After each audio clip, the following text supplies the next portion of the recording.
The air cracked with the near-constant thunder of artillery. Explosions ripped the earth, sending plumes of dirt and smoke billowing across the ravaged landscape. The grinding screech of tank treads and the desperate rattle of machine guns formed a horrifying symphony of war. Through this maelstrom of destruction, a figure moved with surprising calm. Sergeant Mac McMillan, a mechanic seemingly out of place amidst the carnage, tightened a bolt with a practiced hand. His face, smudged with grease and grime, held a focused intensity that belied his youthful appearance. They laughed at his tape and glue solutions, whispered the voiceover, until they were the only thing keeping them alive. McMillan was an anomaly, a square peg in the round hole of the United States Army. He wasn't built for combat, wasn't driven by patriotic fervor, but possessed an innate understanding of machines. Assigned to a tank battalion grinding its way across France in 1944, Mac felt more at home amongst the engines and gears than with the battle-hardened men he was now charged with supporting. Before the war, McMillan had spent his days fixing farm equipment back in rural Kansas. Tractors, harvesters, anything mechanical that sputtered and died under the relentless prairie sun, Mac could bring it back to life. That experience, seemingly insignificant in the face of modern warfare, would prove to be his greatest asset. Upon arriving at the front lines, McMillan was met with immediate skepticism. The veteran tank crews, weary and cynical from months of relentless fighting, saw him as nothing more than a greenhorn, a fresh-faced kid who wouldn't last a week. "What's a farm boy gonna do for us? Fix our plows?" one grizzled sergeant sneered, eliciting a chorus of laughter from his crew.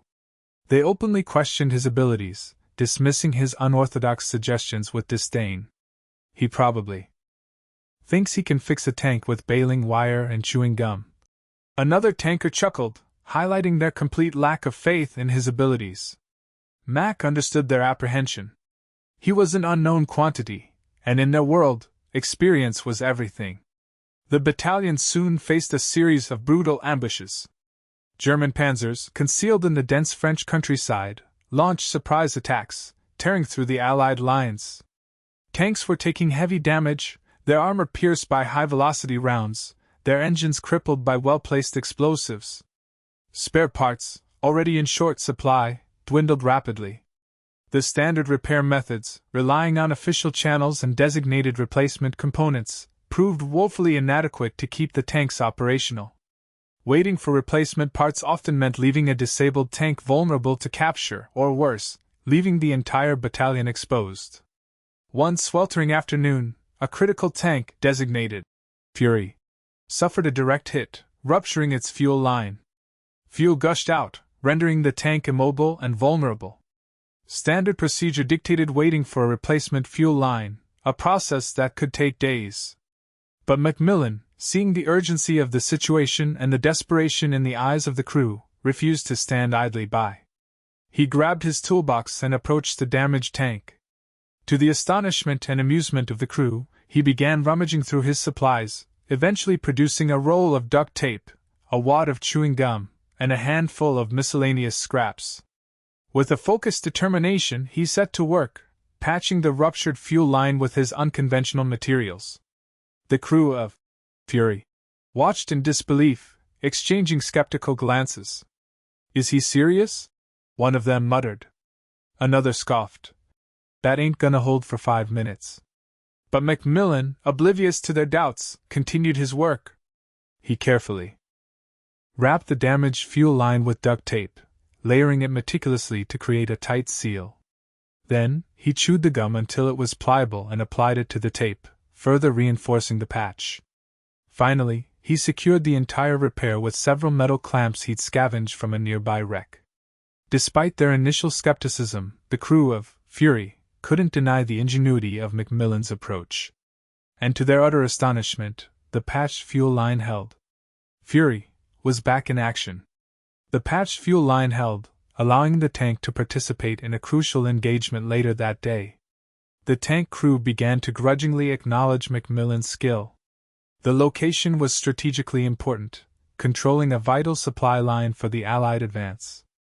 The enemy was relentless in their attempts to sever this lifeline, launching wave after wave of attacks. As the sun began to set, casting long shadows across the battlefield, a new crisis emerged. A major tank engine sputtered and died, emitting a plume of black smoke. The problem appeared far more serious than a simple ruptured fuel line. As Mac surveyed the damage, his face grew grim. "He might have fixed the fuel line," one of the crewmates said with a worried tone. "But this is different. This is a real problem." Remember to subscribe for more stories of ingenuity under pressure. The engine problem was indeed severe. A gaping crack snaked across the engine block, a fatal wound in the heart of the machine. The experienced mechanics, gathered around the disabled tank, shook their heads grimly. "Cracked block," one of them declared. "She's done for. Ain't no fixin' that in the field." The pronouncement hung heavy in the air, a death sentence for the tank and a blow to the already depleted battalion. Losing another tank meant weakening their defensive line, making them even more vulnerable to the relentless enemy attacks.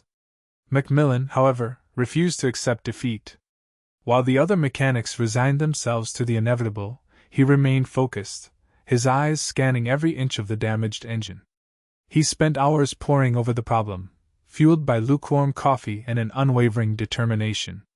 He ran his hands along the jagged edges of the crack, feeling the heat still radiating from the wounded metal. He started thinking outside the box, considering unconventional solutions that others would dismiss as impossible. There had to be a way, he reasoned, a way to cheat death once again. Driven by his relentless pursuit of a solution, Macmillan began scrounging the battlefield. He searched through piles of scrap metal, discarded parts from destroyed vehicles, and any other materials that might prove useful.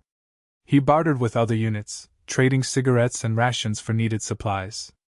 He needed metal plating, welding rods, anything that could help him bind the fractured engine block back together. The task seemed insurmountable, but Macmillan pressed on, driven by the conviction that even the most catastrophic damage could be overcome with enough ingenuity. His efforts, however, did not go unnoticed. Sergeant Miller, a hardened veteran mechanic with decades of experience under his belt, watched Macmillan's frantic activity with a mixture of amusement and disdain. Miller represented the old school, a firm believer in established procedures and proven methods. He saw Macmillan's unconventional approach as a reckless waste of time and resources. In Miller's view, some things simply couldn't be fixed with tape and glue, and a cracked engine block was definitely one of them. "Kid's gonna get someone killed with his crazy ideas," Miller muttered to one of his colleagues, shaking his head in disapproval. He saw Macmillan as a liability, a dangerous element that threatened the safety and efficiency of the entire battalion. Ignoring the skepticism swirling around him, Macmillan began to formulate a theory, an unconventional plan for repairing the engine block. His idea involved welding metal plating over the crack, using the salvaged materials he had painstakingly gathered. He would then create a makeshift sealant, a combination of heat-resistant compounds and binding agents, to fill the gaps and prevent further damage. It was a long shot, a desperate gamble that defied conventional wisdom. When he shared his theory with the other mechanics, they dismissed it as insane. "You can't just weld metal to a cracked engine block," one of them exclaimed. "It'll never hold." But Macmillan remained undeterred. He knew his idea was risky, but he also knew that they had nothing to lose. Under the cover of darkness, Macmillan began working on the engine in secret. Using his limited tools and the scavenged materials, he meticulously prepared the surface of the cracked block, grinding away rust and smoothing the jagged edges. He then carefully welded the metal plating into place, creating a reinforced structure around the damaged area. He faced numerous setbacks and challenges.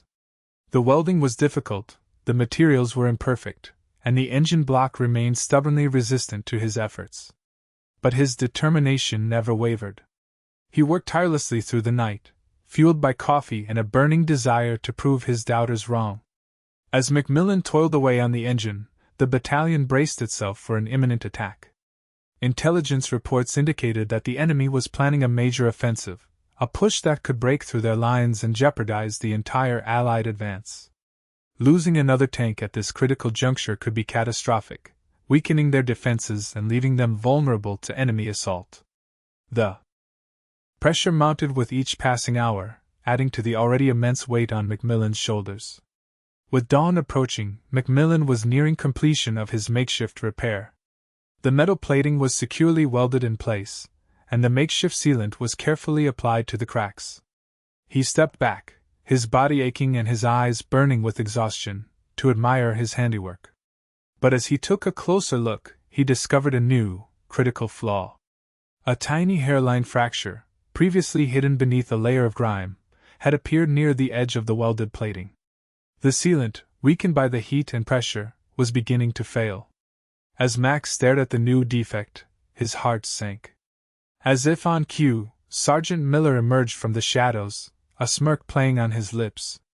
"Looks like your little project ain't gonna work after all, kid," he said, his voice laced with sarcasm. "Guess some things just can't be fixed with tape and dreams." He laughed, the sound echoing across the desolate battlefield, a mocking reminder of Macmillan's impending failure. Despair threatened to engulf Macmillan. The sealant, his last hope, was failing. Time was running out. The attack was imminent, and the battalion desperately needed every tank operational. He glanced at the meager remains of his salvaged materials, his hope dwindling with each passing second. He was out of time, out of resources, and seemingly out of ideas. He slumped against the tank, his shoulders slumping with defeat. Suddenly, amidst the scattered debris and discarded equipment, something caught his eye. A discarded piece of industrial-strength adhesive tape, used for sealing ammunition crates. It was thick, durable, and incredibly sticky. An idea sparked in Macmillan's mind, a desperate gamble born of necessity. He grabbed the tape, his heart pounding with renewed hope. He would use the tape, reinforced with metal shavings and a hardening agent he had salvaged from a damaged artillery shell, to create a super sealant. It was a long shot, a wild, improbable solution, but it was all he had left. He pulverized the metal shavings into a fine powder, then mixed it with the hardening agent, creating a gritty paste. He carefully applied the mixture to the back of the adhesive tape, creating a reinforced, super sticky binding agent. As he began applying the tape to the engine block, Sergeant Miller reappeared, his face contorted with anger. "What do you think you're doing, Macmillan?" he bellowed. "Are you trying to destroy this tank completely? That tape ain't gonna hold nothin'." Miller grabbed Macmillan's arm, attempting to pull him away from the engine. A heated argument ensued, their voices rising above the distant rumble of artillery fire. "We have nothing to lose, Sergeant," Macmillan retorted, his eyes blazing with defiance. "The engine's already cracked. This might be our only chance to get it back in the fight." "It's a fool's errand," Miller shouted back. "You're wasting your time and risking further damage to the tank. We need to follow proper procedures, wait for the replacement parts." "We don't have time for procedures," Macmillan countered. "The attack is coming, and we need every tank we can get.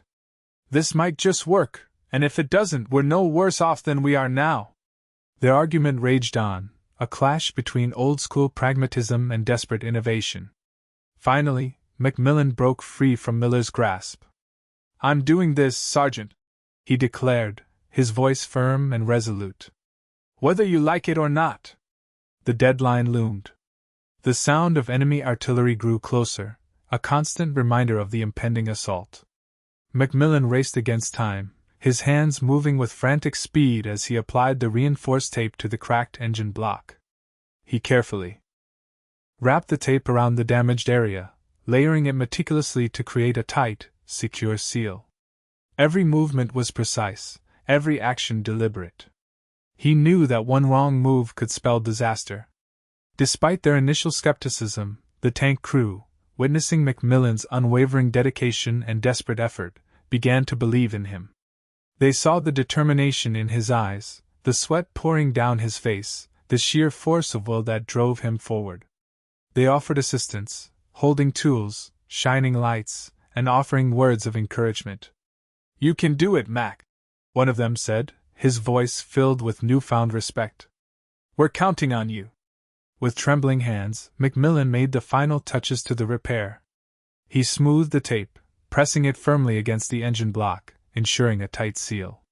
He wiped the grease and sweat from his face, his body aching with exhaustion. He stepped back, his eyes fixed on the engine, holding his breath in anticipation. He took a deep breath and reached for the starter. The engine sputtered, coughed, and then fell silent. A wave of disappointment washed over him. He tried again. The engine sputtered again, this time catching for a brief moment before dying. He adjusted the fuel mixture, checked the wiring, and tried one last time. This time, the engine roared to life, the sound echoing across the battlefield. A collective gasp of amazement swept through the group. The tank crew exchanged incredulous glances, their faces lit up with disbelief.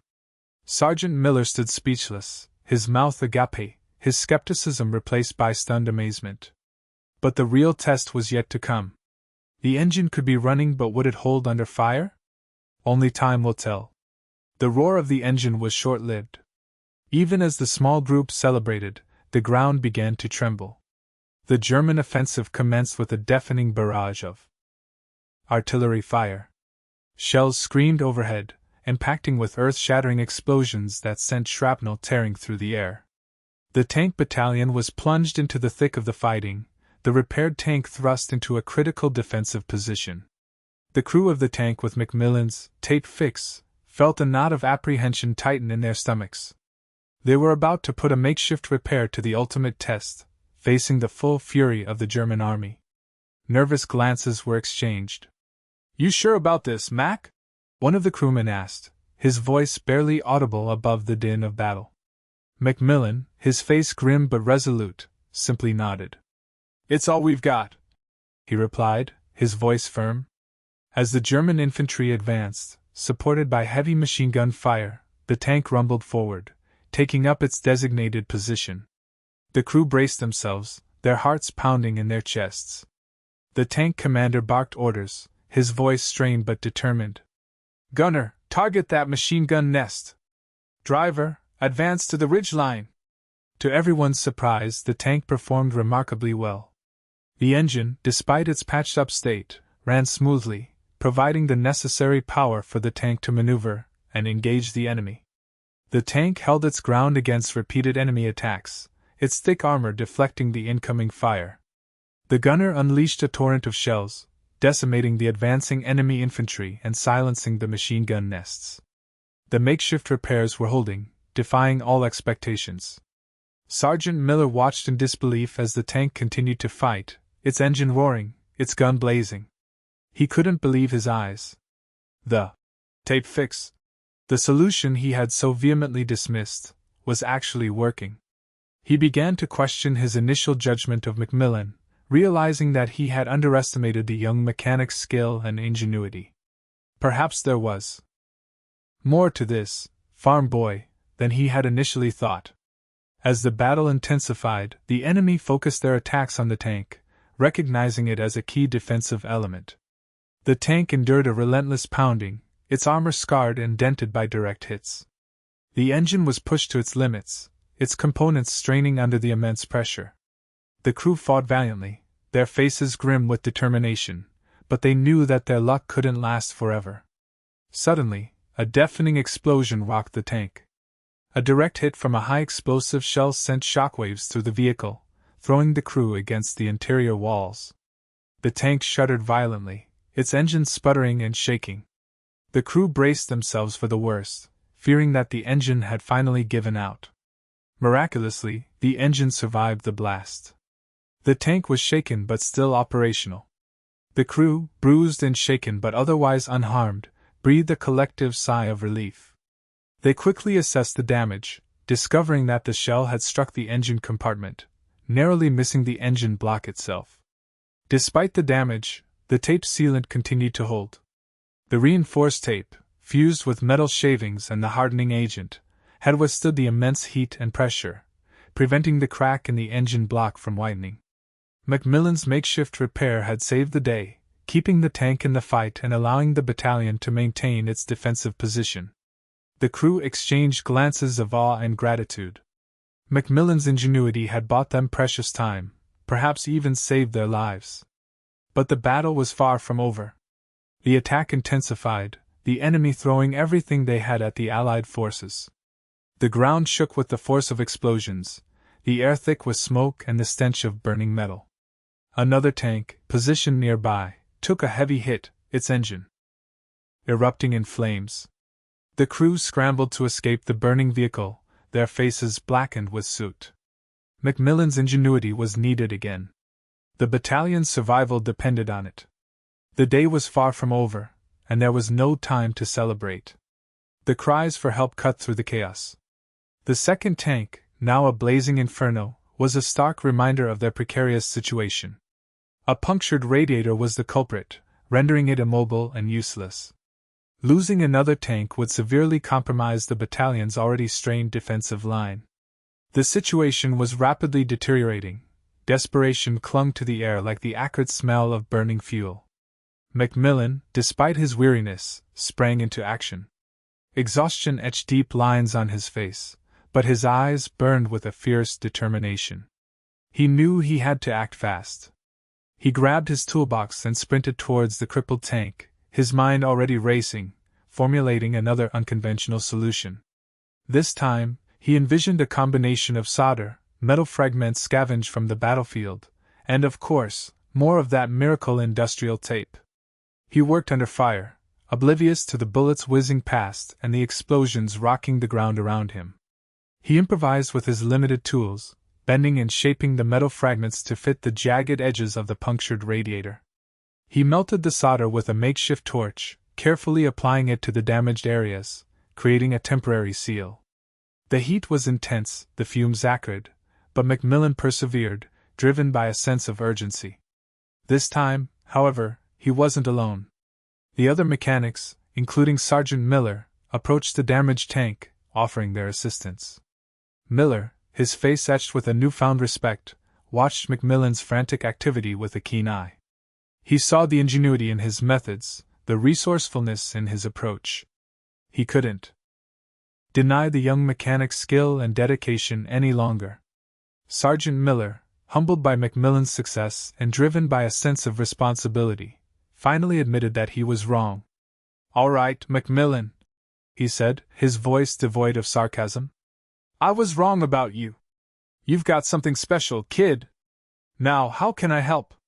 The admission was a turning point, a recognition of Macmillan's talent and a testament to the power of ingenuity. A sense of camaraderie developed as the crew, along with Miller, worked together to repair the radiator. They shared tools, offered advice, and provided support, creating a united front against the overwhelming odds. The initial skepticism and animosity had vanished, replaced by a shared sense of purpose and a mutual respect. Even under fire, the men were laughing and shouting suggestions back and forth. Working as a team, they managed to patch the radiator, reinforcing the damaged areas with metal fragments, solder, and layers of the industrial tape. The repair was crude, but it was effective. They filled the radiator with water, holding their breath as they watched for leaks. To their relief, the makeshift repair held. The repaired radiator held, and the second tank roared back to life, rejoining the battle with renewed vigor. The battalion's defensive line was strengthened, bolstering their ability to withstand the relentless enemy attacks. The repaired machine helped change the course of the battle. The German forces, witnessing the unexpected resilience of the tank battalion, grew increasingly frustrated. Their attacks, once so relentless and effective, were now being met with a determined resistance. The tanks, thanks to Macmillan's ingenuity and the collaborative efforts of the mechanics and crews, were holding their own, defying all expectations. Word of Macmillan's fixes was spreading rapidly. The battle raged on, the sky illuminated by explosions and the air thick with the smell of gunpowder. But something had shifted. The tide seemed to be turning. The tanks, fueled by determination and ingenuity, continued to fight, holding their ground against the relentless enemy onslaught. The laughter of the men could be heard between explosions. The seemingly simple fixes were working. Morale began to soar. For 2 more days, the tank battalion clung to its position, a defiant bulwark against the relentless German offensive. The landscape was a ravaged wasteland, pockmarked with craters and littered with the wreckage of war. Yet, Amidst the devastation, the tanks, bearing the marks of Macmillan's ingenuity, stood firm, repelling wave after wave of enemy attacks. The sun beat down mercilessly, turning the inside of the tanks into sweltering ovens. The air was thick with the stench of diesel fuel, burning rubber, and the ever-present acrid smell of cordite. Sleep was a luxury few could afford. The tanks with Macmillan's makeshift repairs were under constant strain. Every shell impact, every near miss, sent tremors through the patched-up engines and radiators. The tape sealant, though surprisingly resilient, was constantly tested to its limits. Hissing steam and the metallic groans of stressed metal were constant reminders of the fragility of their situation. Yet, against all odds, the repairs held. Macmillan, along with the other mechanics, worked tirelessly, patching leaks, tightening bolts, and improvising new solutions as the need arose. They were a well-oiled machine, responding to every crisis with skill and unwavering determination. Word of Macmillan's extraordinary ingenuity spread like wildfire throughout the battalion and beyond. Soldiers swapped stories of his miraculous tape fixes, transforming him into a local legend. He became known as Mac the Magic Mechanic, a testament to his uncanny ability to breathe life back into crippled machines. Tank crews from other units sought him out, hoping for a glimpse of the man who could seemingly defy the laws of engineering. His reputation as the savior of the battalion grew with each passing hour. Even high-ranking officers began to take notice of his extraordinary contributions. One morning, as Macmillan was inspecting a tank engine, the battalion commander, a stern-faced colonel with a chest full of medals, approached him. The colonel, usually a man of few words, extended his hand to Macmillan, a rare gesture of appreciation. "Sergeant Macmillan," he said, his voice surprisingly warm, "I wanted to personally express my gratitude for your extraordinary service. Your ingenuity and resourcefulness have been instrumental in holding this position. You've saved countless lives and prevented a major strategic setback." Macmillan, caught off guard by the colonel's praise, remained humble, deflecting the accolades. "Sir, I was just doing my job," he replied, his voice barely above a whisper. "It was a team effort. The crews and the other mechanics, they all pitched in." He credited the teamwork of the crews and mechanics, emphasizing that his solutions would have been impossible without their support and collaboration. He saw himself as merely a cog in a larger machine, a small part of a collective effort to overcome adversity. The importance of resourcefulness and adaptability in times of crisis became strikingly clear. In the face of dwindling supplies and relentless enemy attacks, the soldiers of the tank battalion had learned to rely on their ingenuity and their ability to improvise. They transformed discarded scraps into vital components, using their collective knowledge and skills to overcome seemingly insurmountable obstacles. The battle was more than bullets and bombs. It was about the spirit of invention and using what you had to survive. However, after days of fierce fighting, the German forces, realizing the futility of their attacks, prepared for a final, desperate assault. Intelligence reports indicated that they were massing their remaining tanks and infantry for one last push, a do-or-die attempt to break through the Allied lines. The tension was palpable. Everyone knew that the coming battle would be the most challenging yet. The final battle was imminent.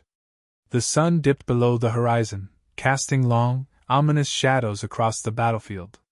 The air grew still, a brief respite before the storm. The soldiers of the tank battalion braced themselves, their hands gripping their weapons, their hearts pounding in their chests. They knew that the fate of the battalion, and perhaps the entire Allied advance, rested on their shoulders. The tanks, bearing the scars of battle and the marks of Macmillan's ingenuity, faced their greatest challenge yet. They were ready for one last stand. Would the repairs hold? Could they withstand another onslaught? Only time would tell. The final assault crashed upon them with the force of a tidal wave. German artillery rained down, each explosion a searing flash of light and deafening roar. Waves of infantry surged forward, their silhouettes stark against the fiery horizon, the guttural shouts of battle cries echoing across the ravaged landscape. The ground trembled beneath the relentless barrage, the air thick with smoke and the stench of burning metal. This was it, The culmination of days of brutal fighting, the decisive moment that would determine the fate of the battalion. Amidst the chaos, the tanks with McMillan's repairs led the counterattack. Their engines roared defiantly, their guns blazing, spitting fire and destruction at the advancing enemy. The crews fought with a ferocity born of desperation, their faces grim, their eyes fixed on the enemy. They knew that this was their last stand, that failure was not an option. The tanks charged forward, cutting through the enemy lines, disrupting their advance and sowing chaos in their ranks. During the thick of the fighting, disaster struck. The engine of McMillan's initial, tape fix, tank, the one that had miraculously survived countless attacks, began to falter. A telltale plume of white smoke billowed from the engine compartment, a sign that the repairs were finally giving way. The tape sealant, stretched to its limits by the relentless strain, began to peel away, releasing a spray of hot coolant. The engine sputtered and coughed, its power waning with each passing second. Sergeant Miller, witnessing the imminent failure, recognized the dire consequences. If the tank's engine failed completely, it would become a sitting duck, an easy target for the enemy. The entire counterattack could falter, jeopardizing the battalion's position. Without hesitation, Miller made a split-second decision. He jumped out of his own tank and sprinted towards McMillan's disabled vehicle, ignoring the hail of bullets whizzing past him. Ignoring the danger, Sergeant Miller leaped into the stricken tank, his movements quick and purposeful. He grabbed a roll of duct tape from his pack, ignoring the tank commander's shouts of protest. He knew what had to be done, even if it meant risking his own life. He quickly assessed the damage, identifying the areas where the tape sealant was failing. With a focused determination, he began reinforcing the repairs, layering the duct tape over the weakened areas, creating a makeshift bandage to hold the engine together. He knew it was a temporary fix, but it might buy them the time they needed. As Miller worked frantically to stabilize the engine, a burst of enemy machine gun fire ripped through the tank, sending shrapnel tearing through the air. Miller cried out in pain, clutching his arm. Blood oozed between his fingers, staining his uniform. Despite his wound, he continued his work, his face contorted with pain but his resolve unwavering. Despite the pain, Miller managed to reinforce the engine repairs. He secured the tape with a series of metal clamps. The engine sputtered, then roared back to life, its power restored. The tank, once on the verge of collapse, was back in the fight. The crew cheered, their spirits buoyed by Miller's selfless act. The tank, with Miller's help, continued to fight, its gun blazing, its engine roaring. Miller helped to break the enemy lines. Their advance faltered, their momentum broken. The Allied forces, seizing the opportunity, launched a renewed assault, pushing back the remaining German troops. The German infantry began to retreat, their morale shattered, their offensive collapsing under the weight of the Allied counterattack. Facing overwhelming resistance, and with their lines crumbling, the German forces began a full-scale retreat. The tide of battle had turned. The Allied forces had successfully defended their position, securing a crucial victory in the long and bloody campaign. The battle was won. The tank battalion had successfully defended its position, holding the line against a determined enemy. The victory was hard-fought, the cost heavy, but the sacrifices had been worth it. The surviving soldiers, exhausted but elated, celebrated their triumph, knowing that they had played a vital role in turning the tide of the war. The battlefield was littered with debris and the fallen, but the Allied lines still stood. The battlefield lay silent, shrouded in the eerie stillness that follows a storm. The air was thick with the acrid smell of smoke and the metallic tang of blood. The ground was a desolate wasteland, scarred by craters and littered with the wreckage of war. The surviving soldiers emerged from their foxholes and tanks, their faces grim, their bodies weary. They had won, but the cost was etched in their eyes. Amidst the desolation, a sense of cautious relief began to spread. Men clapped each other on the back, their faces streaked with grime, their voices hoarse with exhaustion. The silence was broken by sporadic cheers, a testament to the resilience of the human spirit. The weight of the past days lifted slightly, replaced by a fragile hope for the future. Sergeant Miller, wounded but alive, was transported to a field hospital. The medics worked quickly, staunching the bleeding and bandaging his arm. Despite the pain, Miller remained stoic, his thoughts focused on his comrades. He knew that he had been lucky, that his sacrifice had helped turn the tide of the battle. He would recover from his wounds, both physical and emotional, but the memory of the fighting, and the faces of those he had lost, would forever be etched in his mind. As the days passed, Sergeant Miller recovered steadily from his wounds. He was hailed as a hero, his bravery and selflessness becoming a source of inspiration for the entire battalion. He brushed off the praise, insisting that he had only done what any soldier would have done in his position. But deep down, he knew that he had changed, that the experience had forged a new sense of purpose within him. McMillan, too, was recognized for his extraordinary contributions. He was awarded a medal for his bravery and ingenuity, a symbol of his exceptional service to the country. The ceremony was simple, but the emotions were profound.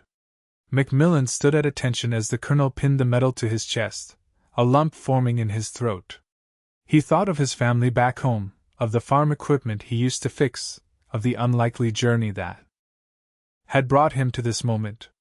The story of McMillan's tape fix became a legend, a symbol of resilience and resourcefulness in the face of overwhelming adversity.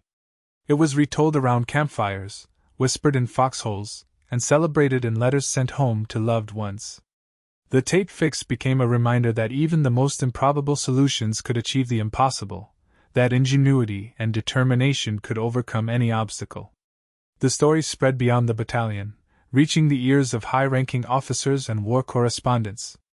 McMillan was interviewed, photographed, and celebrated as a symbol of American ingenuity. His story was shared in newspapers and radio broadcasts, inspiring hope and confidence on the home front. The tape fix became a metaphor for the American spirit, a testament to the country's ability to overcome challenges through innovation and hard work. The war continued, but the Tank Battalion, forever marked by their shared experience, remained a close-knit unit. They had faced death together, celebrated victory together, and learned to rely on each other in the face of overwhelming adversity.